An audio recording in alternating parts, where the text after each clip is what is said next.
Dans le monde entier, beaucoup estiment 2021 comme étant une année à oublier. 2022 ou 2023 seront-elles meilleures?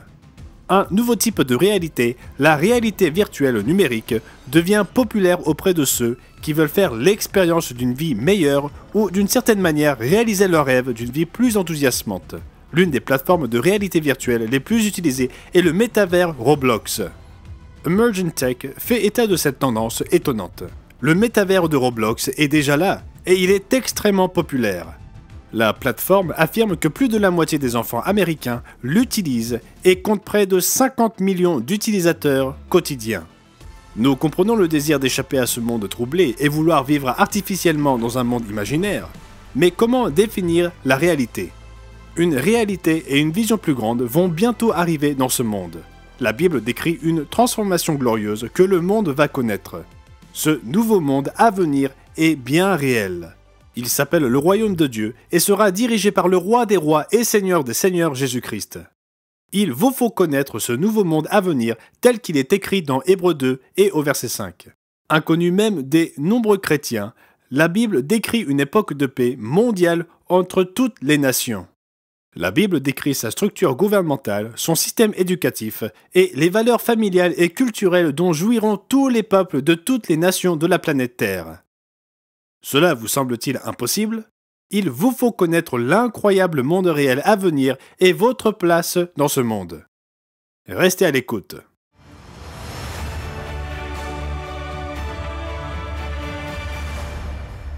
Chaleureuse bienvenue à tous nos amis à travers le monde entier. Lorsque nous examinons le monde d'aujourd'hui, nous nous demandons s'il survivra ou non. Nous sommes menacés par des pandémies, par des guerres et des rumeurs de guerre, par des catastrophes climatiques historiques, par l'oppression politique et criminelle. Lorsque les mauvaises nouvelles se font stressantes, des millions de personnes cherchent à s'évader en recourant aux drogues, à l'alcool et au divertissement. Beaucoup cherchent l'expérience d'une vie meilleure à travers la réalité virtuelle. Le site Futura Science définit la réalité virtuelle comme une technologie qui permet de plonger une personne dans un monde artificiel créé numériquement. Il peut s'agir d'une reproduction du monde réel ou bien d'un univers totalement imaginaire. L'expérience est à la fois visuelle, auditive et dans certains cas haptique avec la production d'un retour d'effet.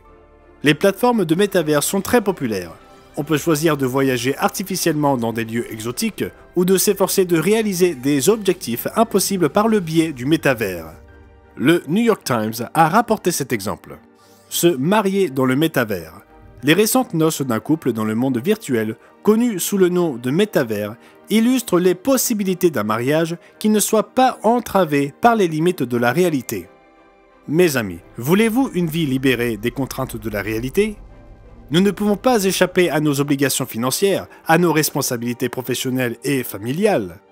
Nous ne pouvons pas non plus échapper au monde réel dans lequel nous vivons jour après jour, mais nous pouvons rechercher l'étonnant et réel monde à venir.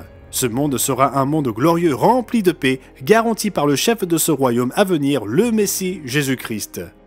Dans l'émission d'aujourd'hui, nous décrirons à partir de la Bible les réalités merveilleuses des peuples et des nations qui se soumettront au prince de la paix, comme il est appelé dans Ésaïe chapitre 9 et au verset 5.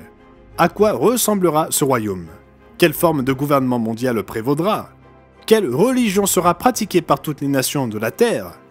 Comment la paix mondiale sera-t-elle instaurée? Mais qu'est-ce que le royaume de Dieu au juste?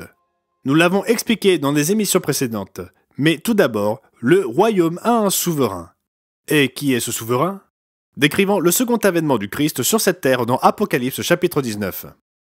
Nous lisons, « Il avait sur son vêtement et sur sa cuisse un nom écrit « Roi des rois et Seigneur des seigneurs ». Et encore dans Apocalypse 17, révélant le moment où le Christ va conquérir les nations rebelles. Ils combattront contre l'agneau, et l'agneau les vaincra, parce qu'il est le Seigneur des seigneurs et le Roi des rois, et les appelés, les élus et les fidèles qui sont avec lui, les vaincront aussi. Mes amis, vous devez être du côté de Dieu, et vous réjouir de l'avènement du royaume de Dieu. Comme Jésus l'a dit, croyez à la bonne nouvelle. La réalité virtuelle et ses nombreuses plateformes, y compris les divers métavers, éludent la réalité impressionnante de l'avènement du roi des rois et d'un nouveau monde de paix et de prospérité. La revue Wired publia un reportage intitulé « L'avenir de la réalité » et présenta un argument selon lequel nous vivons d'ores et déjà dans le métavers. L'auteur Cecilia D'Anastasio déclare que les entreprises de réalité virtuelle disent que vous y arriverez à un espace empiré, transcendant, immersif et en 3D, grâce à des casques ennervés, tandis que les entreprises de réalité augmentée disent que vous porterez des lunettes intelligentes RA. Et avec l'enthousiasme enfantin pour la science-fiction qui alimente leur piété, ces prédicateurs appellent cette vision le métavers d'après le roman dystopique intitulé Le samouraï virtuel de Neil Stephenson, paru en 1992. La réalité augmentée, les lunettes intelligentes et les casques RV vous aideront-ils à vivre la vraie réalité ? Le Wall Street Journal a publié un article intitulé « Les dangers du métavers sur la santé mentale ». Exprimant sa crainte que le monde virtuel n'affecte notre santé émotionnelle, Rachel Cowart, directrice de recherche chez TechThis, un organisme à but non lucratif axé sur la santé mentale dans la communauté des jeux vidéo, a souligné ceci. Si nous commençons à préférer une vie virtuelle, cela peut avoir un impact négatif sur notre capacité à nous engager dans une vie non virtuelle. Mes amis, la vraie vie abondante que vous pouvez vivre ne passe pas par les jeux vidéo, la réalité virtuelle ou la réalité augmentée. Elle vient de la réalité, de la vérité. La Bible fait cette affirmation positive. Le roi du royaume à venir l'a déclaré dans Jean 8 et au verset 32. « Vous connaîtrez la vérité et la vérité vous affranchira. » Le Seigneur pria la nuit avant sa crucifixion. « Sanctifie-les par ta vérité, ta parole est la vérité. » Oui, la parole de Dieu consignée dans la Bible est la vérité. Jésus-Christ déclara également « Le voleur ne vient que pour dérober, égorger et détruire. Moi, je suis venu afin que les brebis aient la vie et qu'elle l'ait en abondance. » Le royaume de Dieu à venir donnera cette opportunité à tous les peuples et à toutes les nations. Remercions Dieu pour son gouvernement aimant qui assurera la paix mondiale pour toutes les nations. L'étonnant, le véritable, le merveilleux et réellement d'avenir aura un système universel de lois pour assurer et garantir la liberté selon Dieu. Remarquez cela dans Michée 4 et au verset 2. Des nations s'y rendront en foule et diront « Venez et montons à la montagne de l'Éternel, à la maison du Dieu de Jacob, afin qu'il nous enseigne ses voies et que nous marchions dans ses sentiers. Car de Sion sortira la loi et de Jérusalem la parole de l'Éternel. » Jésus-Christ réprimera les personnes, les nations et les peuples belliqueux. Les armes de guerre seront transformées en instruments de paix et de prospérité. Certains d'entre vous ont peut-être vu la sculpture à l'extérieur du siège des Nations Unies à New York représentant un homme qui martèle une épée pour en faire un soc de charrue. Comment imaginer passer d'un mode de vie destructeur à un mode de vie productif? Le monde sera transformé. Michée 4, verset 3, il sera le juge d'un grand nombre de peuples, l'arbitre de nations puissantes lointaines. De leurs glaives, ils forgeront des hoyaux, et de leurs lances des serpes. Une nation ne tirera plus l'épée contre une autre, et l'on n'apprendra plus la guerre. Qui aidera le Christ à gouverner les nations? L'apôtre Pierre demanda à Jésus quelles seraient les responsabilités des apôtres. Matthieu 19 au verset 28. Jésus leur répondit « Je vous le dis en vérité, quand le Fils de l'homme, au renouvellement de toutes choses, sera assis sur le trône de sa gloire, vous qui m'avez suivi, vous serez de même assis sur 12 trônes, et vous jugerez les 12 tribus d'Israël. » Qui d'autre aidera le Christ à gouverner le monde? Dans l'inspirante brochure gratuite que nous vous proposons aujourd'hui, M. Roderick Meredith écrit ceci concernant l'organisation du royaume de Dieu. Qui régnera sous le Christ? Dieu a assurément préparé Abraham à occuper une position dominante dans le monde à venir. Les Écritures disent en effet que l'héritage du monde a été promis à Abraham. Dieu récompensera Abraham pour sa foi en lui donnant une position d'autorité sur l'ensemble de la terre. Oui, l'héritage du monde a été promis à Abraham, et nous participerons à cette destinée si nous sommes vraiment chrétiens. Comme il nous est dit dans le 3e chapitre de Galates, « Car vous êtes tous fils de Dieu par la foi en Jésus-Christ. Vous tous qui avez été baptisés en Christ, vous avez revêtu Christ. » Il n'y a plus ni juif ni grec, il n'y a plus ni esclave ni libre, il n'y a plus ni homme ni femme, car tous vous êtes un en Jésus-Christ. Et si vous êtes à Christ, vous êtes donc la descendance d'Abraham, héritier selon la promesse. Non seulement Abraham, Isaac et Jacob seront des dirigeants dans le royaume à venir, mais également le roi David. Dieu réunira la maison de Juda et la maison d'Israël en une seule nation. Et qui régnera sur elle dans le royaume à venir de Dieu? Ézéchiel 37, verset 24. « Mon serviteur David sera leur roi, et ils auront tous un seul berger. Ils suivront mes ordonnances, ils observeront mes lois, et les mettront en pratique. Ils habiteront le pays que j'ai donné à mon serviteur Jacob, et qu'ont habité vos pères. Ils y habiteront, eux, leurs enfants, et les enfants de leurs enfants, à perpétuité. Et mon serviteur David sera leur prince pour toujours. » Le roi David était un homme selon le cœur de Dieu, comme mentionné dans Actes 13 et au verset 22. Le roi David régna sur les royaumes unifiés de Juda et d'Israël, et il assumera à nouveau cette responsabilité dans le royaume à venir de Dieu. Nous avons vu que des millions de personnes cherchent à s'évader de la réalité et de la vérité. Nous avons vu qu'il existe des ingénieurs et des hommes d'affaires qui utilisent leurs connaissances pour offrir cette évasion. Les nouvelles technologies permettent de créer des métavers, des mondes virtuels qui offrent aux participants une fausse réalité. Il fut dit au prophète Daniel que la connaissance augmenterait dans les derniers jours. Nous constatons des progrès incroyables dans de nombreuses formes de technologie. Daniel 12, verset 4. « Toi, Daniel, tiens secrètes ces paroles et scelle le livre jusqu'au temps de la fin.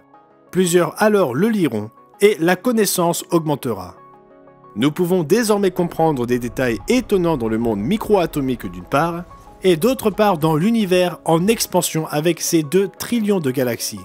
Mais nous savons aussi que la connaissance scientifique a produit des armes nucléaires de destruction massive et à présent de puissantes armes laser.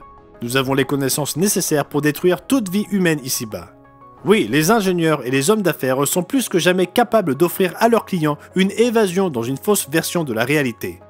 Dans le cadre de cette évasion, nos nations occidentales rejettent de plus en plus Dieu et la Bible. Et ainsi, la prophétie d'Osée se réalise sous nos yeux. Osée 4 au verset 6. « Mon peuple est détruit parce qu'il lui manque la connaissance.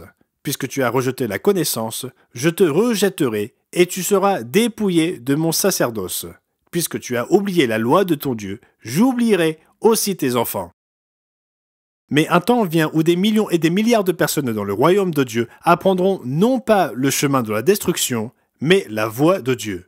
Si vous avez une Bible, pour connaître la véritable éducation, consultez l'impressionnante prophétie dans Ésaïe 2 au verset 3. Des peuples s'y rendront en foule et diront « Venez et montons à la montagne de l'Éternel, à la maison du Dieu de Jacob, afin qu'il nous enseigne ses voies et que nous marchions dans ses sentiers. Car de Sion sortira la loi, et de Jérusalem la parole de l'Éternel. Il sera le juge des nations, l'arbitre d'un grand nombre de peuples. De leurs glaives, ils forgeront des hoyaux, et de leurs lances des serpes. Une nation ne tirera plus l'épée contre une autre, et l'on n'apprendra plus la guerre. » Dans le royaume de Dieu à venir, la technologie sera utilisée à des fins pacifiques.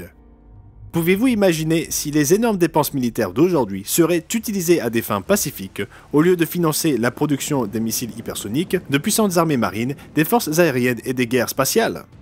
Mais comment les humains pourront-ils surmonter leur nature charnelle de la convoitise, de la cupidité et de la violence et adopter la voie de la paix, du service et de l'amour? Grâce à une transformation de leur cœur et de leur esprit. Le Messie, le prince de la paix, jugera les nations. Elles apprendront à se repentir de leur nature mauvaise et charnelle. Le prophète Ézéchiel donne un aperçu de l'attitude qu'auront les survivants de la grande tribulation. Ézéchiel 36, verset 24, « Je vous retirerai d'entre les nations, je vous rassemblerai de tous les pays, et je vous ramènerai dans votre pays. Je répandrai sur vous une eau pure, et vous serez purifiés. Je vous purifierai de toutes vos souillures et de toutes vos idoles. Je vous donnerai un cœur nouveau, et je mettrai en vous un esprit nouveau. J'ôterai de votre corps le cœur de pierre, et je vous donnerai un cœur de chair. Je mettrai mon esprit en vous, et je ferai en sorte que vous suiviez mes ordonnances, et que vous observiez et pratiquiez mes lois. Vous habiterez le pays que j'ai donné à vos pères, vous serez mon peuple, et je serai votre Dieu. » Oui, Dieu leur donnera un cœur humble et enseignable, un cœur qui apprendra l'amour même de Dieu. Comme il nous est dit dans 1 Jean 5 au verset 3, « Car l'amour de Dieu consiste à garder ses commandements, et ses commandements ne sont pas pénibles. » Dans le royaume à venir, les familles assumeront la responsabilité d'instruire leurs enfants. Dans sa brochure, M. Meredith commente dans le chapitre intitulé « La véritable éducation commence au domicile ». Il déclare ce qui suit. Presque toutes les autorités nationales et les instances publiques reconnaissent que l'éducation commence au domicile. Cependant, de nos jours, très peu de parents comprennent cette responsabilité ou prennent le temps de s'en occuper. Le Dieu de la Bible avait déclaré à son peuple dans l'ancien Israël, et ces commandements que je te donne aujourd'hui seront dans ton cœur. Tu les inculqueras à tes enfants, et tu en parleras quand tu seras dans ta maison, quand tu iras en voyage, quand tu te coucheras et quand tu te lèveras. Tu les lieras comme un signe sur tes mains, et ils seront comme des frontaux entre tes yeux. Deutéronome 6, versets 6 à 8. Oui, le temps vient où parents et enseignants seront unis pour enseigner à leurs enfants les voies divines. Les parents ne s'inquiéteront plus de voir leurs enfants assimiler de mauvaises valeurs dans les écoles.